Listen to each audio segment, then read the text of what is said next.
الحمد لله نحمده ونستعينه ونستغفره ونؤمن به ونتوكل عليه ونعوذ بالله من شرور أنفسنا ومن سيئات أعمالنا من يهده الله فلا مضل له ومن يضلل فلا هادي له ونشهد أن لا إله إلا الله وحده لا شريك له ونشهد أن سيدنا وسندنا وحبيبنا ومولانا محمدا عبده ورسوله صلى الله تعالى عليه وعلى آله وأصحابه وبارك وسلم تسليما كثيرا كثيرا أما بعد فأعوذ بالله من الشيطان الرجيم بسم الله الرحمن الرحيم يا أيها الذين آمنوا قوا أنفسكم وأهليكم نارا وقودها الناس والحجارة عليها ملائكة غلاظ شداد لا يعصون الله ما أمرهم ويفعلون ما يؤمرون صدق الله العظيم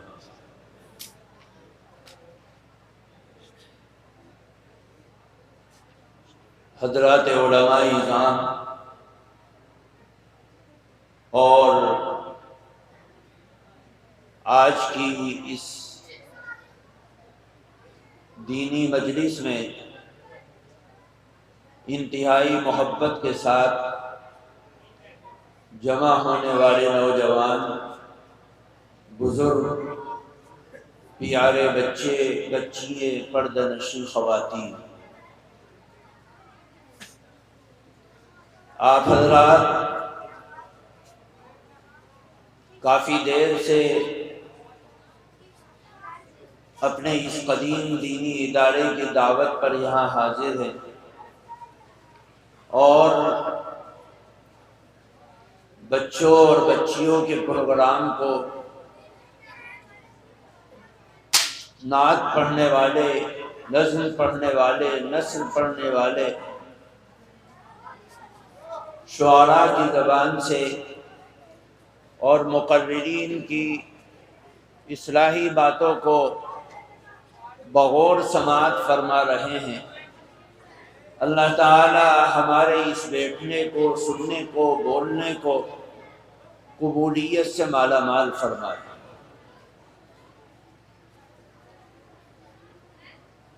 میرے بزرگوں،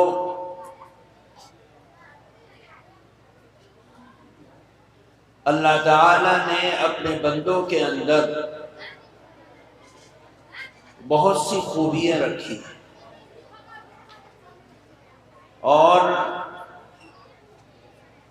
بہت سے اپنے بندوں کے اندر اللہ تعالی نے ان خوبیوں پر برائیوں کو غالب کر دیا،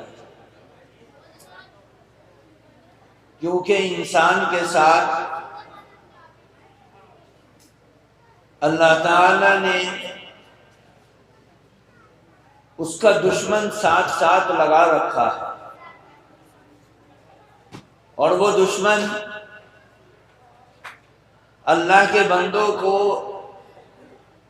اچھائیوں سے بھٹکا کر برائیوں کی طرف لے جانے کا کام کرتا ہے۔ انسان بہک جاتا ہے اور نافرمانی کرنے لگتا ہے، جھوٹ بولنے لگتا ہے، شرک کرنے لگتا ہے، بے حیائی کرنے لگتا ہے، بے غیرتی میں لگ جاتا ہے، اللہ کی نافرمانی کو اپنی زندگی میں جگہ دیتا ہے۔ نتیجہ یہ ہوتا ہے کہ وہ تباہ اور برباد ہو جاتا ہے۔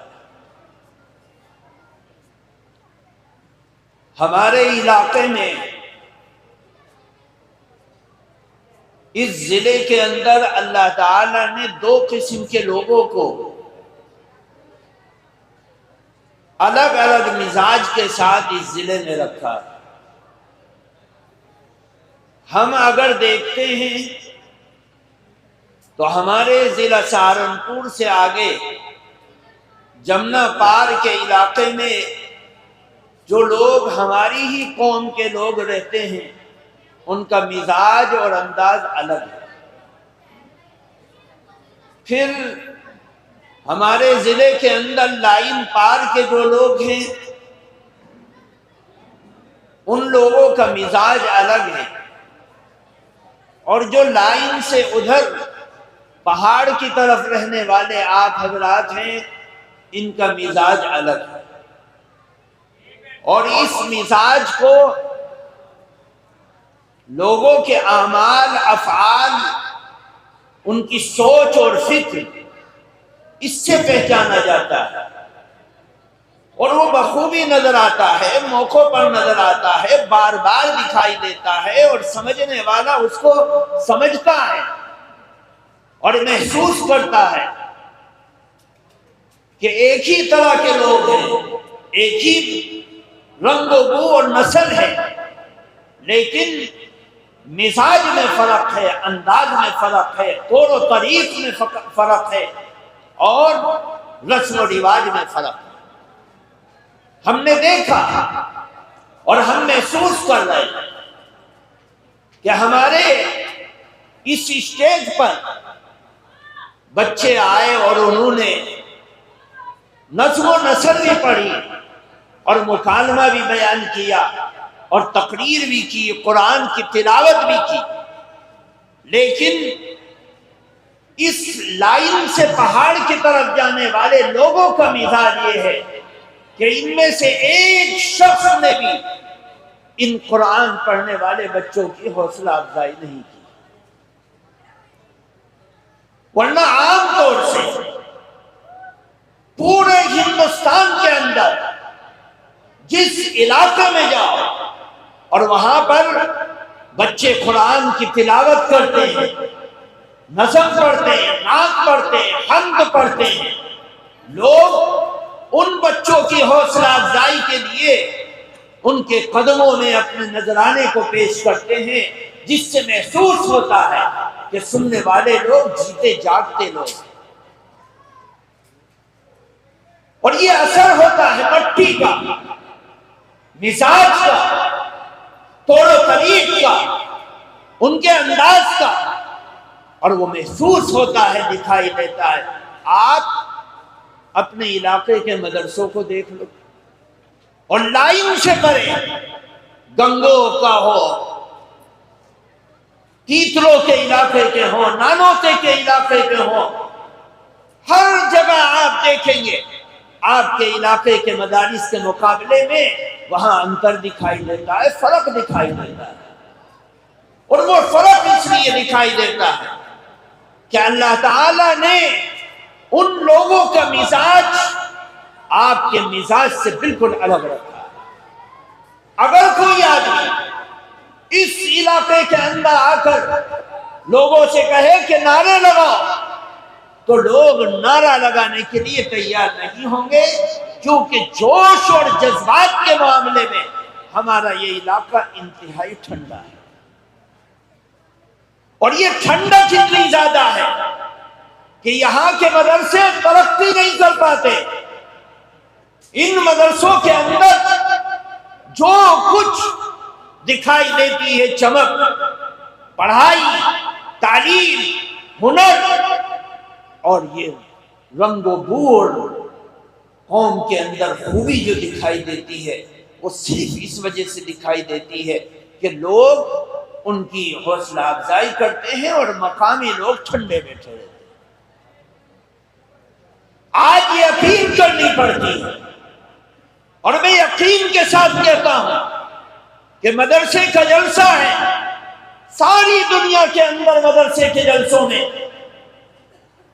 لوگوں کے سامنے اس مدرسے کی کارکردگی کو پیش کیا جاتا ہے کہ ہم نے اتنے بچے حافظ کیے، ہمارے ہاں کے بچے پڑھتے ایسے ہیں، تقریر ایسے کرتے ہیں، انداز یہ اختیار کرتے ہیں، لوگ ان بچوں کو دیکھنے کے بعد اپنے ہاتھوں سے ان مدرسوں کی حوصلہ افزائی کر کے مدرسوں کو ترقی کی طرف لے جاتے ہیں۔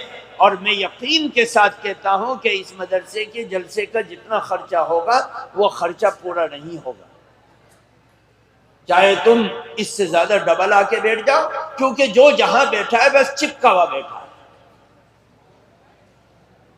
چپکا ہوا بیٹھا ہے، بس یہاں کے لوگوں کے ہاتھوں میں تسبیح دے دو اور وہ تسبیح کے دانوں کو صبح سے لے کر شام تک گھماتے رہیں، ان کے اوپر خرچ کرنے والے خرچ کرتے رہیں، کھانا کھلانے والے کھلاتے رہیں، ان کو بٹھانے والے بٹھاتے رہیں، سمجھانے والے سمجھاتے رہیں، لیکن قوم ہر اعتبار سے جب ٹھنڈی ہو جاتی ہے تو اس کے اندر سے احساس ختم ہو جاتا ہے، احساس ختم ہو جاتا ہے۔ آپ کو حیرت ہوگی، انگریز 1857 میں جب یہاں آیا تو 1857 میں لوگ اپنے بڑوں کے مزارات کو ان کے مرنے کے بعد اپنی آماجگاہ بنا چکے تھے، اور کوئی ایک شخص رنگین کپڑے پہن کر ان مزارات کے اوپر براجمان ہو جاتا تھا اور بیٹھ کر ان مزارات کے اوپر ذکر کرنے والے، تسبیح گھمانے والے، قرآن کی تلاوت کرنے والے اور حلوے اور پراٹھے بانٹنے والے اور نظر و نیاز کی منتیں ماننے والے وہاں پر آتے تھے، اور لوگ اپنے پیسے ان کے ان مزارات کے اوپر نچھاور کرتے تھے۔ یہی وجہ ہے کہ اس وقت کے ایک بہت بڑے محدث اور عالم حضرت شاہ ولی اللہ محدث دہلوی رحمت اللہ علیہ نے ان پیروں اور مریدوں کے خلاف ایک کتاب لکھی اور ان کی خرافات کے خلاف اعلان کیا، اور اس سے بڑی حیرت آپ کو اس بات سے ہوگی کہ جب 1915 کے اندر انقلاب آیا اور ورلڈ لڑائی ہوئی، ورلڈ وار ہوئی، اس ورلڈ وار کے اندر ترکی سے آزاد ہوا سعودی عرب، اور ترکی سے بغاوت کر کے ایک نئے ملک کو آباد کیا گیا۔ سینکڑوں ملک تیار ہوئے ترکی سے ٹوٹنے کے بعد۔ جب سعودی عرب کو آزاد کیا گیا اور بغاوت کر کے ایک سعودی حکومت تیار کی گئی تو وہاں پر لوگ مزارات کی پوجا کرتے تھے۔ اس وقت ایک شخص عبد الوہاب نام کا، اس نے اس کے خلاف انقلاب برپا کیا اور لوگوں کو کھدیڑ کھدیڑ کر ان مزارات سے نکالا جو چمٹ کر بیٹھ گئے تھے، اور جن کا مقصد یہ تھا کہ لوگ آئیں اور ان کو کھانا کھلائیں اور کھانا کھلا کر بھیج دیں، بس قرآن کے لیے، علم کے لیے، دین کے لیے، بچوں کے لیے، مستقبل کے لیے، قوم کے لیے ان کا کوئی قدم نہیں اٹھ رہا تھا۔ یہی وجہ ہے کہ اس کی وجہ سے ان کے خلاف قدم اٹھانا پڑا اور آواز لگائی۔ یہ دین نہیں ہے کہ ہم ایک جگہ بیٹھ کر جم جائیں۔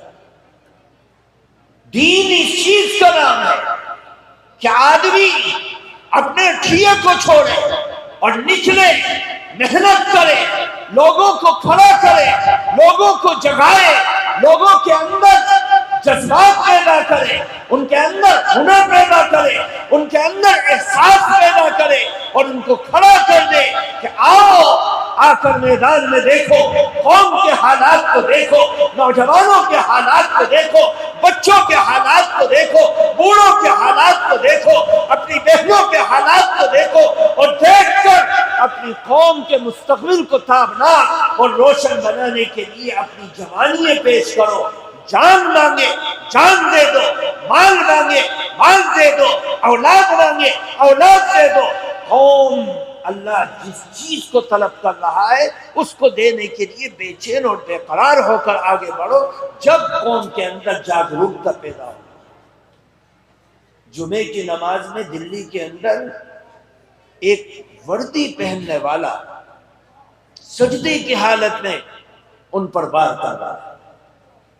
اگر قوم کھڑی نہ ہوتی، لوگ سڑکوں پر نہ آتے، لوگ اپنے گھروں سے نہ نکلتے، لوگ اپنے کمروں سے نہ نکلتے، مسجد میں نماز پڑھنے والا اپنی مسجد سے نہ نکلتا، خانقاہ میں بیٹھنے والا خانقاہ سے نہ نکلتا، گاؤں میں رہنے والا گاؤں سے نہ نکلتا، تو میرے دوستو یہ جو ہلکا سا ایک احساس پیدا ہوا ہے، تو یہ احساس بھی اپنی جگہ گھٹ گھٹ کر مر جاتا، اور کل ان کی واری تھی، پرسوں کو کسی اور کی واری ہوتی۔ خدا کے واسطے اپنی جگہ سے ہلنا سیکھو، اپنی سیٹ سے ہلنا سیکھو، اپنے اندر احساس پیدا کرو، یہ جان آج بھی جانی ہے، کل کو بھی جانی ہے، 10 سال کے بعد بھی جانی ہے، 50 سال کے بعد بھی جانی ہے، 100 سال کے بعد بھی جانی ہے۔ کوئی اپنی جان کو بچا کر اس دنیا کے اندر ہمیشہ رہنے والا نہیں آیا اور نہ رہ سکتا ہے۔ یہ تو شیطان کی خصلت ہے، جس نے کہا تھا انظرنی الی یوم یبعثون، اے بار الہا مجھے قیامت تک کی مہلت دے دے، موت نہ آئے، بیماری نہ لگے، دکھ نہ ہو، تکلیف نہ ہو، مجھے قیامت تک کے لیے موت کی چھوٹ دے دے۔ اللہ نے چھوٹ دے دیا، اس کے بعد وہ زندہ ہے، قیامت تک زندہ رہے گا، قیامت کے دن اس کو مارا جائے گا۔ یہ انسان کی خصلت ہے، یہ شیطان کی خصلت ہے۔ اگر انسان کے اندر یہ خوبی ہوتی تو نبیوں کے اندر یہ خوبی پیدا کی جاتی کہ ان کو زندہ رکھا جاتا، کیونکہ وہ سراپا خیر تھے۔ اپنے اندر احساس کی ضرورت ہے، اپنے اندر جاگروکتا پیدا کرنے کی ضرورت ہے۔ یہ بہت کمی کی بات ہے ہمارے اندر کہ ہم چمٹے ہوئے بیٹھے رہتے ہیں۔ ہماری اولاد، ہمارے بچے، ہماری گھر کی مستورات اور عورتیں، ہماری قوم کس طرف جا رہی، ہمارے اندر رائی کے دانے کے برابر بھی احساس نہیں ہے۔ ہماری مسجدوں کو دیکھ کر، مدرسوں کو دیکھ کر کوئی بھی پہچان سکتا ہے کہ یہ سوئی ہوئی قوم کی مسجد ہے، یہ سوئے ہوئے لوگوں کے مدرسے ہیں، یہ سوئے ہوئے قوم کی داستان ہے۔ یہ بہت کمی کی بات ہے، اس کمی کو اپنے اندر سے دور کرنے کی ضرورت ہے۔ قرآن پاک کی ایک آیت میں نے تلاوت کی، اس آیت کے اندر اللہ تعالی ہر شخص کو اس کے مستقبل کو روشن بنانے کی فکر اس کے اندر ڈال رہا ہے کہ تمہارے مستقبل کا پتہ نہیں ہے کب تک ہے، لیکن یہ بچے جو تمہاری گود میں کھیل رہے ہیں، تمہارے صحن میں کھیل رہے ہیں، تمہارے برآمدے میں کھیل رہے ہیں اور تمہارے گاؤں کے اندر کھیل رہے ہیں، یہ بچے تمہارا مستقبل ہیں۔ ان مستقبل کے بچوں کو تابناک اور روشن بناؤ، ان کے مستقبل کو اور ان کی چمکدار پیشانی کو ایمان اور اعمال سے پر کرنے کی کوشش کرو۔ یہ ہر مسلمان کی ذمہ داری ہے۔ لیکن ہمارا کیا حال ہے؟ ہم اس قرآن کی آیت کے مفہوم کے خلاف کیا قدم اٹھا رہے ہیں اور کیا کر رہے ہیں؟ ہمارے دل کا احساس کس طرح تباہ ہو گیا؟ ہم اس چیز کو محسوس کریں، ہم کس طرف چلے گئے؟ ہم اپنے بچوں کو یہ سوچتے ہیں کہ یہ بچے ہماری نظروں کے سامنے رہے اور ہم ان کو کھیلتا کودتا دیکھیں۔ ماں باپ یہ چاہتے ہیں کہ ہمارا بچہ مستقبل میں اللہ والا بنے، اللہ کا ولی بنے، عابد بنے، زاہد بنے، اور اگر اسکول کا مزاج ہے تو ہمارا بچہ ڈاکٹر بنے، انجینئر بنے، فلاسفر بنے، بڑے سے بڑے عہدے کا مالک بن جائے۔ آدمی اپنے بچوں کے مستقبل میں بچوں کو بڑا دیکھنا چاہتا ہے۔ کون آدمی ہے جو یہ چاہے کہ میرا بچہ بھیک مانگے، میرا بچہ نوکری کرے، ہوٹلوں پر جھاڑو لگائے، پوچھا لگائے، اور میرا بچہ ذلیل ہو، کوئی نہیں چاہتا۔ ہر آدمی یہ چاہتا ہے کہ میرا بچہ مستقبل میں بڑا بنے، چاہے دین کے اعتبار سے ہو اگر مزاج دینی، چاہے دنیا کے اعتبار سے ہو اگر مزاج دنیاوی۔ میرے دوستو، دین کے اندر وہی شخص اپنے بچوں کو کامیاب بنا سکتا ہے جو اپنے جگہ کو چھوڑ کر بچوں کو ہجرت کرائے، بچوں کو ہجرت کرائے، اور وہ ہجرت کر کے بچے اپنے گھر کو چھوڑ کر، گاؤں کو چھوڑ کر، علاقے کو چھوڑ کر، وہ بچے علم کو سیکھنے کے لیے، دین کو سیکھنے کے لیے، ولایت کو سیکھنے کے لیے، قرآن کو سیکھنے کے لیے، دینداری کو حاصل کرنے کے لیے سماج میں جائیں اور جا کر دین کے ہنر کو اور علم کو سیکھنے والے بنے۔ دیکھو ہمارے ملک میں مشہور کون ہے؟ سب سے پہلے ایک شخص آئے جن کا نام تھا محمد بن عبداللہ نہیں، محمد بن قاسم، اور وہ عراق کے علاقے سے آئے، اور آنے کے بعد اس ملک میں پڑاؤ ڈالا، اور انہوں نے گجرات کی بندرگاہ پہ، کیرلا کی بندرگاہ پہ ان آنے والے پرواسیوں نے پڑاؤ ڈالا، اور پڑاؤ ڈالنے کے بعد علم و ہنر کو سکھانے کا کام کیا، اخلاق کو پیش کرنے کا کام کیا، انسانیت کو دکھلانے کا کام کیا، اسلام کی نشر و اشاعت کے لیے اس کی پہچان کو بنانے کا کام کیا۔ وہ کون تھے؟ عراق سے آئے تھے ہندوستان میں، نام تھا محمد بن قاسم۔ پھر اس کے بعد احمد شاہ ابدالی آئے، محمود غزنوی آئے۔ محمد بن قاسم ہندوستانی نہیں تھے، احمد شاہ ابدالی ہندوستانی نہیں تھے، محمود غزنوی ہندوستانی نہیں تھے، اورنگزیب عالمگیر ہندوستانی نہیں تھے، جہانگیر ہندوستانی نہیں تھے۔ یہ لوگ جو آئے اور آنے کے بعد انہوں نے اخلاق کے جھنڈے کو گاڑا، اور گاڑنے کے بعد یہاں کے لوگوں میں اسلام کو تقسیم کیا۔ اگر آپ خالص دینداری میں آؤ گے تو ایک شخص ہے جن کا نام ہے نظام الدین اولیاء، ہندوستانی نہیں ہے۔ ایک شخص ہے جن کا نام ہے معین الدین اجمیری، ہندوستانی نہیں ہے۔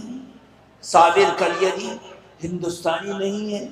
مجدد الفسانی سرہندی، سرہند کے اندر جو حضرت مدفون ہیں، ہندوستانی نہیں ہے۔ یہ لوگ خالص دین کے عالم بردار اور دین کے سیکھنے والے۔ آئیے اگر آپ چلیں گے اپنے قریب کے عالموں میں، مولانا شاہ ولی اللہ رحمۃ اللہ علیہ ہندوستانی نہیں ہے، رشید احمد گنگوہی ہندوستانی نہیں ہے، قاسم نانوتوی ہندوستانی نہیں ہے، یعقوب نانوتوی ہندوستانی نہیں ہے۔ کوئی عثمانی ہے، حضرت عثمان غنی کی اولاد، کوئی صدیقی ہے، حضرت ابو بکر صدیق کی اولاد، کوئی فاروقی ہے، اب حضرت عمر بن خطاب کی اولاد، کوئی انصاری ہے، ابو ایوب انصاری کی اولاد، کوئی فارسی ہے، سلمان فارسی کی اولاد۔ یہ سب کے سب آئے، انہوں نے اپنے علاقے کو چھوڑا اور چھوڑ کر نکلے، اپنے گھر کو چھوڑا، گاؤں کو چھوڑا، علاقے کو چھوڑا، بستی کو چھوڑا، اور چھوڑ کر لوگوں کے درمیان میں گئے، اور لوگوں کی انگلی پکڑ کر علم کی طرف لے کر گئے، کلمے کی طرف لائے، اسلام کی طرف لائے، ایمان کی طرف لائے، جذبات کی طرف لائے، احساس کی طرف لائے، اخلاق کی طرف لائے، معاملات ان کے درست کیے۔ نتیجہ یہ ہوا کہ ہندوستان کیا دنیا کے کونے کونے تک انہوں نے محمد عربی صلی اللہ علیہ وسلم کے مذہب کو پہنچا دیا۔ جزیروں میں، پہاڑوں میں، دروں میں، کھولوں میں، بیابانوں میں، جنگلوں میں، صحراؤں میں، ریگستانوں میں، جنگلوں میں، جس جگہ گئے اللہ کے نبی کے کلمے کو، آپ کے اخلاق کو، معاشرت کو، نماز کو، روزے کو، زکوٰۃ کو، حج کو، قرآن کو، اس کی تلاوت کو چہار دانگے عالم میں عام کر دیا۔ ان کی چلت پھرت کی محنت نے ان کو کامیاب کیا۔ ہمارے بچے قرآن پاک اچھا پڑھ رہے، ہم تو وہ تھے کہ 4 بھائی، ایک نے نکاح کر لیا، شادی کر لی، اور ایک کمرہ رکھ لیا، اس کے اندر عورت ہے، جس کا چپل ہے وہی اس عورت کا مالک ہے۔ ہمارا معاملہ کیا تھا؟ دین نام کی کوئی چیز، حیا نام کی کوئی چیز، حلال نام کی کوئی چیز ہماری نسلوں کے اندر نہیں تھا، لیکن قرآن کا قانون آیا، اسلام کا قانون آیا، اچھی معاشرت آئی، اور اسلام کے علم بردار آئے، دائی آئے، قوم کے رہبر آئے، اور انہوں نے آنے کے بعد اسلامی کلچر کو اس زمین پر عام کیا۔ ان کے کلچر میں کتنی طاقت تھی کہ آج تک ان کی بھاشا چل رہی ہے۔ 350 سال پہلے ان کو نکال دیا گیا تھا۔ بے نامہ، یہ کہاں سے آیا؟ بے نامے کا لفظ کہاں سے آیا؟ یہ ان مغلوں کے کلچر ہے۔ زمینوں کی ڈولوں کے نشانات کہاں سے آئے؟ یہ ان مغلوں کی دین ہے، ان بادشاہوں کی دین ہے جو پرواسی آئے، اور آنے کے بعد انہوں نے ہمارے کلچر میں وکیل کس بھاشا کا لفظ ہے؟ یہ وکیل صرف اور صرف عربی بھاشا کا لفظ ہے۔ گواہ کہاں سے آ گئے؟ عدالتیں کہاں سے آ گئی؟ عدالت عربی کا لفظ ہے۔ آؤ، انصاف کہاں سے آیا؟ انصاف عربی اردو کا لفظ ہے۔ یہ کہاں سے آئے؟ ان کی تہذیب کو جو اسلام کے نام پر آئے، آج 300 سال کے بعد ان کی تہذیب کو نہ کھرس سکا ہے اور نہ کھرس سکتے ہیں۔ لاؤ دکھلا دو کہ عدالت اور گواہ اور وکیل اور چناؤ اور چنی اور قانون، لاؤ اسلام کے مذہب کے علاوہ کہیں اور کسی مذہب میں ہو تو لاؤ دکھلا دو۔ اللہ قرآن میں کہتا ہے، یا ایھا الذین آمنوا اذا تداینتم بدین الی اجل مسمی فاکتبوا ولیکتب بینکم کاتب بالعدل۔ تم کوئی معاملہ کر رہے ہو لین دین کا تو 2 گواہ اور 1 وکیل بٹھا لو۔ وکیل کاتب ہو جو انصاف کے ساتھ لکھے، اور اس کی لکھائی کو دیکھنے والے 2 گواہ ہوں، اور وہ گواہ گواہی دے۔ اللہ تعالیٰ نے ان سچائی کا پیغام لے کر نکلنے والوں کی سچائی میں اتنی طاقت دی کہ آج تک ان کا کلچر چل رہا ہے، تم کھرچ نہیں سکتے۔ اور جس کتاب کو تم ہاتھ میں لے کر کہتے ہو کہ یہ ہمارا قانون ہے، وہ کتاب، اس کتاب کے کلیدی پنوں پر اور اس پنوں کے شبدوں پر اور شبدوں کے کلمے پر آج وہی کلچر زندہ ہے جس کو تم کھرچ کر بھی چاہ کر بھی ہٹا نہیں سکتے ہو۔ میرے دوستو بزرگوں، یہ کب ہوتا ہے؟ جب انسان اپنی جان، اپنا مال، اپنی عزت، اپنی آبرو، سب کچھ ہتھیلی پر لے کر نکل جاتا ہے کہ میری زندگی کا مقصد صرف نبی کا دین ہے۔ وہ اپنی جگہ سے کھڑا ہوتا ہے اور کھڑے ہو کر بات کرتا ہے، سینہ ٹھوک کر بات کرتا ہے، لڑک کر بات کرتا ہے، آخرت کو سامنے رکھ کر بات کرتا ہے۔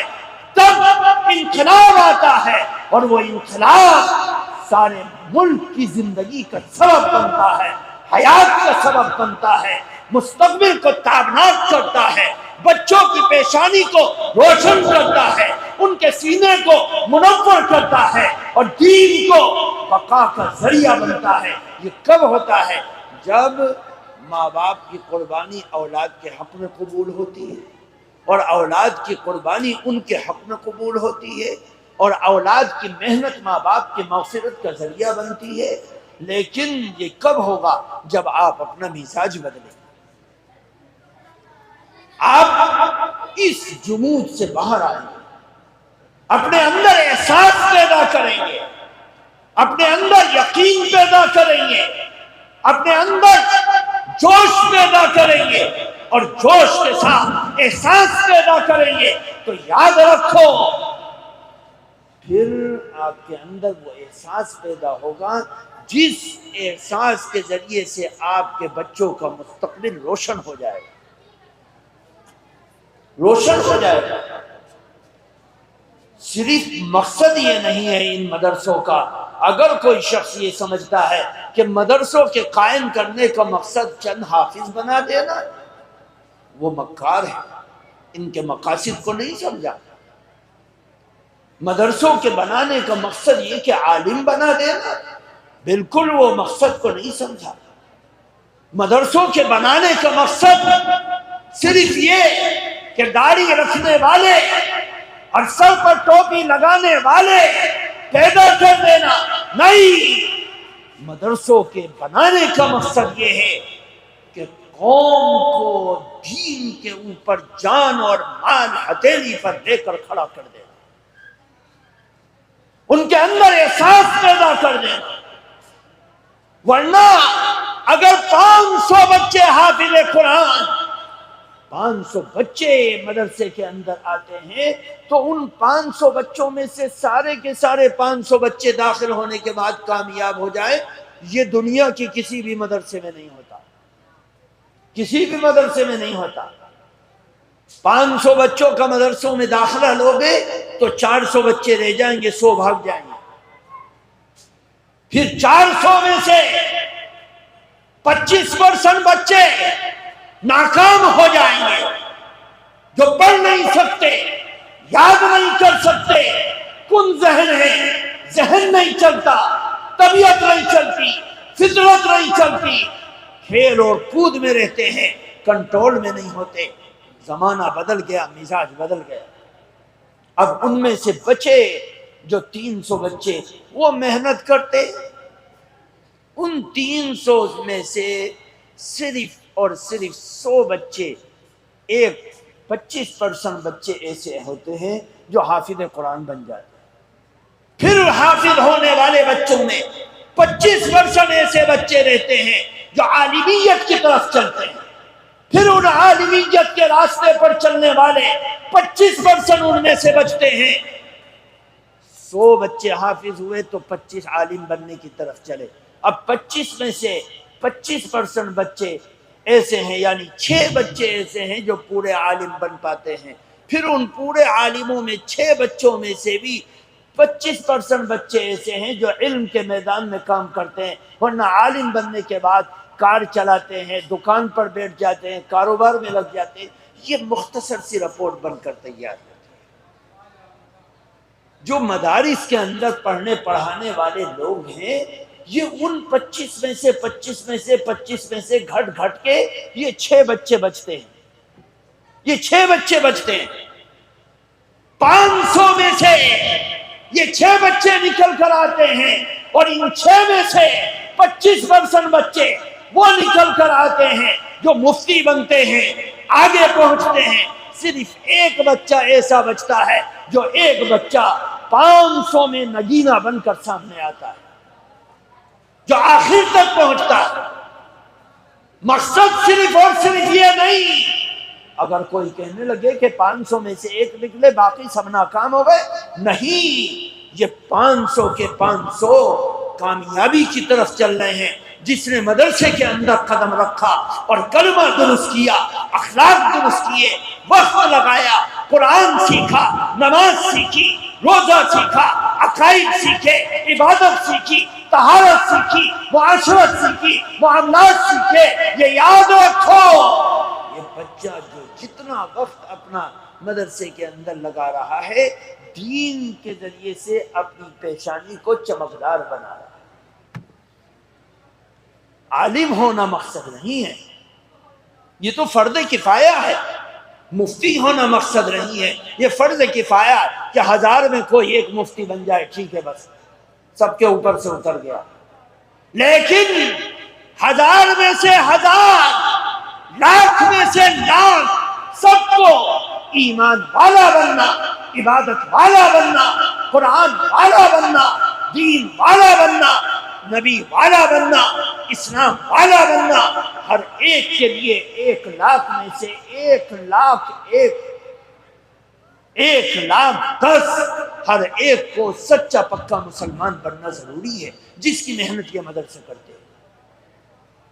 ہمارے اندر احساس ہی نہیں، ہمارے اندر جاگروکتا ہی نہیں. اتنا بھاری مجمع، اور اس مجمع کے سامنے اگر کوئی اپیل کہے کہ بڑی کون آدمی ہے جو 1,00,000 روپے کا چندہ دے گا، تو ہم ایک دوسرے کی بغل جھانکیں گے کہ یار کہاں سے دوں، کہاں سے لاؤں. ارے ایک نور کٹوا کر تم پورے گاؤں کو خرید سکتے ہو، لیکن یہ دل کہاں سے لاؤ گے، یہ احساس کہاں سے لاؤ گے. مجال کی طرف میں جا رہا ہوں، ایک شخص کہنے لگا مولانا ایک پتے کی بات کروں. میں نے کہا بتلا کیا بات ہے. کہنے لگا مولانا یہاں پر جو ہے 2 بیگھے زمین خرید لو اگر آپ، تو وہ 4 سال کے بعد فری ہو جاتی ہے. میں نے کہا بھائی فری کیسے ہو جاتی ہے، کون سا جادو ہے. کہنے لگا جی 2 بیگھے زمین خریدو، پپلر اس کے اندر بو دو، اب پپلر گاڑو گے 4 سال کے بعد تناور درخت بن جائے گا اور اتنے کا بک جائے گا. یہ تو احساس ہے ہمارے علاقے کا. آنکھیں جڑواؤ، گنتیاں لگواؤ، لیکن جب احساس کی بات آئے، سوچ وچار کی بات آئے، اللہ کے دین کی بات آئے، قرآن کی بات آئے، کرم کمرہ بنانے کی بات آئے، میں بڑی معافی کے ساتھ کہتا ہوں کہ ہم لوگ سب کہتے ہیں کہ حضرت صوفی جی، حضرت صوفی جی، صوفی معین الدین صاحب ہیں، ایسا ہے اور یوں ہیں، اور ہم اللہ والے ہیں، ہم سلام کرتے ہیں، سلام کے لیے دوڑتے ہیں، ان کے پاس جاتے ہیں، محبت سے دیکھتے ہیں. لیکن معاف کرنا تمہیں احساس دلانے کے لیے کہہ رہا ہوں، ورنہ صوفی جی اشارہ کریں تو اللہ کہاں سے کیا برسا دے، لیکن احساس دلانے کے لیے کم سے کم 12-15 سال ہو گئے ہوں گے صوفی جی کی مسجد آج تک ادھوری پڑی ہے. اور کون ہے وہاں نماز پڑھنے والے؟ یہ آپ اپنا جمود دیکھو، احساس کتنا مر چکا ہے. ہم جاتے ہیں، لائن لگاتے ہیں، آگے پیچھے پھرتے ہیں اور چرچا کرتے ہیں، تعریف کرتے ہیں.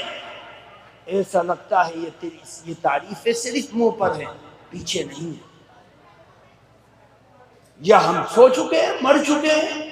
ہماری فاتحہ پڑھ دو، ہماری نماز جنازہ پڑھ دو، ہم مر چکے ہیں، یوں کہہ دو. میرے دوستو یہ تمہارا صرف اور صرف تمہاری بے غیرتی کے علاوہ کچھ نہیں. اپنے اندر احساس پیدا کرو، آگے بڑھو، اپنے دین کو چمکاؤ، اپنی مساجد کو. بزرگوں نے کہا کہ مسجدیں اچھی بناؤ. کیوں کہا؟ مسجدوں کو جب خوبصورت بنایا جائے گا، مسجد کو دیکھ کر پہچانا جائے گا کہ یہ زندہ قوم کی مسجد ہے، زندہ قوم کی، زندہ خدا کا گھر ہے. ان کا خدا بھی زندہ ہے، ان کا ضمیر بھی زندہ ہے، ان کا ایمان بھی زندہ ہے، ان کا دین بھی زندہ ہے. آج ان کی مسجدوں کے میناروں کو دیکھ کر احساس ہو رہا ہے کہ زندہ قوم ہے. جب ہم مر چکے ہوں گے تو ہماری عبادت گاہوں کو، مدرسوں کو دیکھ کر لوگ پہچان لیں گے مر چکے ہیں. اور ہم مر چکے ہیں. مرنے کی مثال میں بتلاؤں. ہمارے ایک علاقہ ہے، اس علاقے کے اندر تھانہ ہے. اس تھانے کے اندر تھانے دار کے پاس ہمارے ایک جاننے والا بیٹھا ہے. وہ بات کر رہے تھے، بات کرتے کرتے تھانے کے اندر پولیس کی جیپ آ کر رکی۔ جب پولیس کی جیپ آ کر رکی تو سب کی نگاہ پولیس کی جیپ کی طرف پڑی۔ پولیس کی جیپ میں سے پولیس والے اترے، اس میں سے ایک 8 سال کا بچہ ہوتا۔ پولیس والوں نے اس کا ہاتھ پکڑ رکھا ہے۔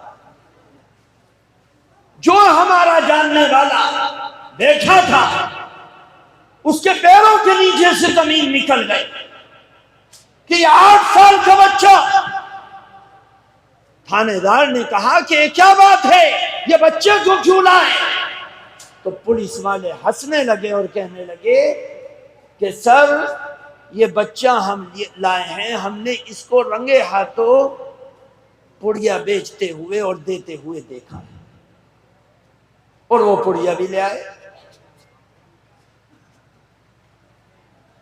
کہا بھائی کیا میٹر ہے؟ بچے کو بلایا، بچے سے پوچھا، کہا جی میرا ابا فلاں جگہ تھا، اس نے مجھے بلایا اور کہا کہ پڑیا ہے، لال شرٹ کا ایک نوجوان کھڑا ہوگا گاؤں کے فلاں چوک پر، اس کو لے جا کے یہ پڑیا دے دیے۔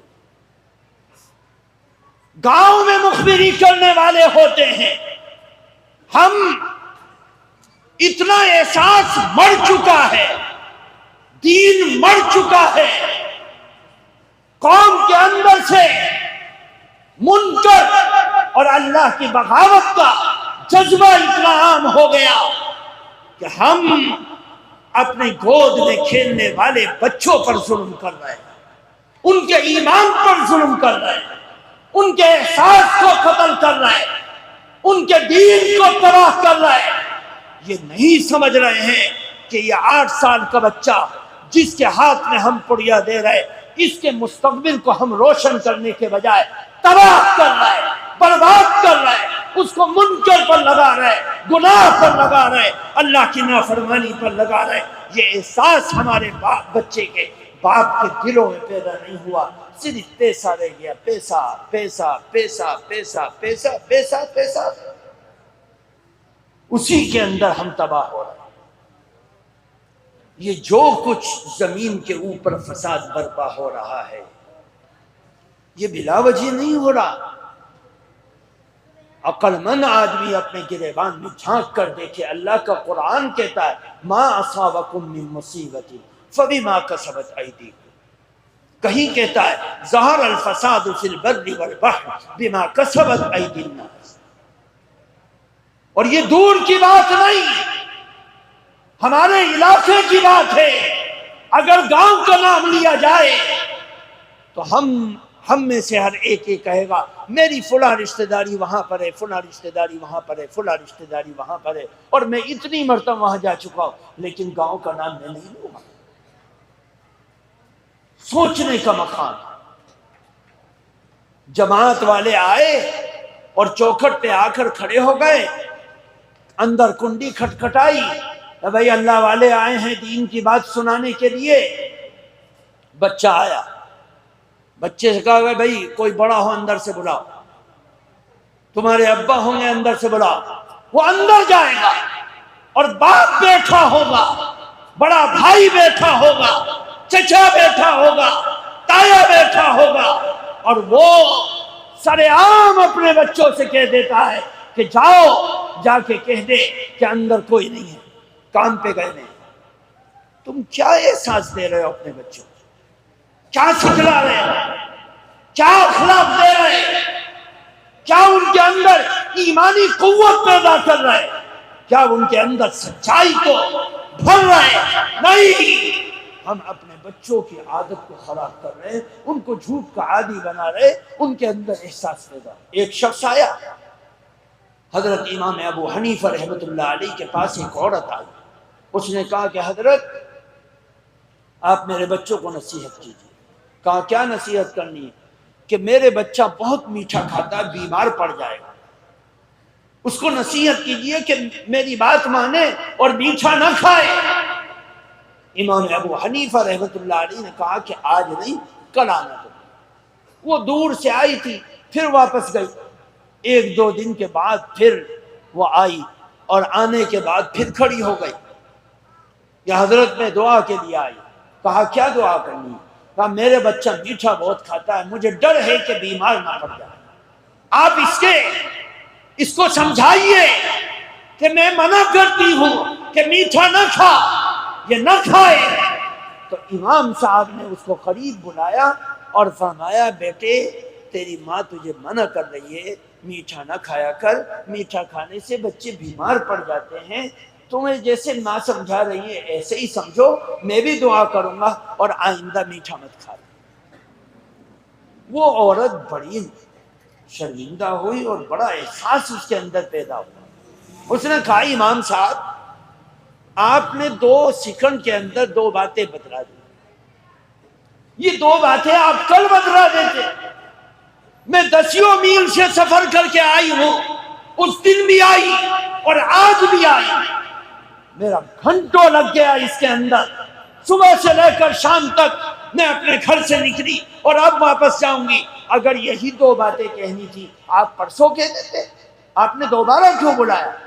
فرمانے لگے اے عورت سن، پرسوں جب تم مجھ سے کہہ رہی تھی کہ میرے بچے کو نصیحت کرو میٹھا نہ کھائے، تو میں پرسوں خود میٹھا کھا کے آیا تھا، اگر میں نصیحت کرتا میری نصیحت کا اثر اس کے اوپر نہ ہوتا، کیونکہ میں خود اس بیماری کے اندر مبتلا تھا.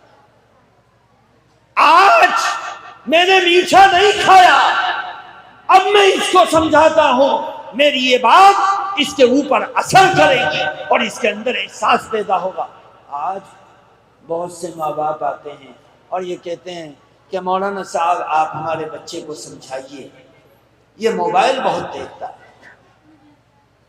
مدرسے سے چھٹی ہوئی اور گھر پر گیا بس موبائل لے کر بیٹھ جاتا ہے، کمرہ بند کر لیتا ہے، نہ نماز پڑھتا ہے، نہ روزہ رکھتا ہے، نہ قرآن کی تلاوت کرتا ہے، نہ کتابیں پڑھتا ہے، بس موبائل کے اندر رہتا ہے. آپ اس کو سمجھائیے. میں نے کہا اگر آپ کی جیب دکھلائی ہو، جب اس کی جیب دیکھی تو اتنا بڑا موبائل مل رہا ہے. جس بیماری سے تو اپنے بچے کو بچانا چاہتا ہے اس بیماری میں تو خود مبتلا ہے. یہ بچہ عمل کہاں کرے؟ تم رات دن پکچر دیکھو، منکرات دیکھو، بے حیائی کرو، ظلم کرو، گناہ کرو، گیم کھیلو اور بچے کو چاہو کہ بچہ قطب و ابدال بن جائے. ایسا نہیں ہوا کرتا. پہلے زمانے میں بچہ جب سب سے پہلے اپنی زبان سے الفاظ کہنے شروع کرتا تھا تو مائیں تڑپ تڑپ کر اس کو سکھلاتی تھی اور وہ کیا پڑھتا تھا؟ اللہ اللہ اللہ. ایک بچہ جب گود سے گھٹنے پر چلنا شروع کیا تو اس نے قرآن کی آیت پڑھنے لگا. لوگ آئے اور کہنے لگے اس کی ماں کو کہ تیرا بچہ قرآن کی آیت پڑھتا ہے، کیا مطلب، کیسے تو نے سکھلایا؟ تو اس ماں نے تڑپ کر جواب دیا کہ جب سے یہ بچے کا وجود میرے پیٹ میں ہوا اور مجھے احساس ہوا میں ہر وقت قرآن کی تلاوت میں لگی رہتی ہوں. لوگ اپنی بچے کو دودھ پلانے کے لیے لوریاں سناتے ہیں اور میں قرآن کی آیت سناتی ہوں. یہ سنتے سنتے یہ بچہ حافظ قرآن بن گیا، حافظ قرآن بن گیا. اللہ کے نبی صلی اللہ علیہ وسلم نے فرمایا سب سے بہترین کلام جو بچے کے زبان سے اس کی زندگی میں سب سے پہلی مرتبہ نکلے وہ ہے لفظ اللہ، جو اس کی زبان سے بولتے وقت شروعات میں نکلے. آج بچے کی زبان سے کیا نکلتا ہے؟ Mobile mobile. اور ماں باپ بڑے خوش ہوتے ہیں، یہ بڑا ٹیلنٹڈ بچہ، بڑا دماغدار بچہ. یہ ٹیلنٹڈ نہیں، یہ بچہ تیرے بھوشیہ کو، تیرے مستقبل کو سیاہ کرنے والا کام کر رہا ہے، تیرا مستقبل تباہ کرنے والا کام کر رہا ہے. اس کے اندر ایمانی قوت پیدا کر، احساس پیدا کر، اللہ کی محبت پیدا کر.